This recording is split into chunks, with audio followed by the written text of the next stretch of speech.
Jeux mobiles, Samsung s'explique sur les performances limitées des Galaxy S22.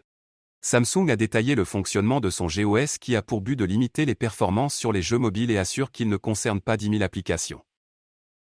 Samsung ralentit ses téléphones au nom de l'efficacité de la batterie et de la gestion thermique depuis quelques années. Les jeux ne fonctionnent pas aussi bien qu'ils le peuvent car ils sont limités, lors de l'exécution, par le service d'optimisation de jeux et d'applications Game Booster de Samsung. Récemment, les utilisateurs ont découvert que les performances des jeux sont encore pires sur la nouvelle série Galaxy S22. La semaine dernière, on apprenait que Samsung, l'un des principaux chabols coréens, limite les performances de plus de 10 000 applications sur ses différents smartphones. Des performances relatives aux grands jeux populaires comme Candy Crush, Clash Royale, TikTok ou Netflix.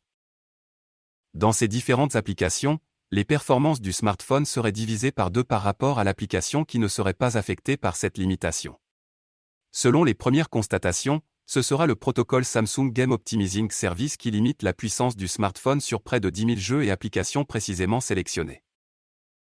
Appelé à donner des éclaircissements, le constructeur coréen a finalement publié cette semaine une page sur son site web détaillant le fonctionnement du service d'optimisation de jeux sur les Samsung Galaxy S22.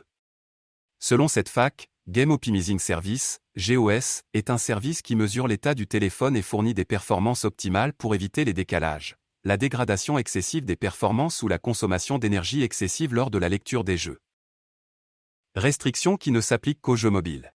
Ainsi, selon le constructeur coréen, GOS ne ralentit que les jeux mobiles et non les applications traditionnelles. GOS vise à améliorer la sécurité des produits en limitant la chauffe lorsque l'appareil fait tourner un jeu haut de gamme, et n'est pas utilisé pour les applications autres que les jeux, lit-on dans la dite fac. Samsung affirme que la dite liste des 10 000 applications n'a rien à voir avec GOS. Cette liste vise à déterminer rapidement si une nouvelle application installée est un jeu ou non, notant que si les benchmarks ne sont pas concernés par cette limitation des performances des smartphones, c'est qu'il ne s'agit pas de jeux mobiles, mais d'applications classiques. Le constructeur coréen précise également que sa fonctionnalité GOS est disponible sur ses smartphones depuis 2016.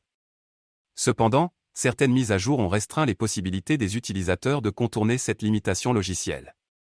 Nous étudions la possibilité de permettre à nouveau le contournement de ce blocage, conclut Samsung.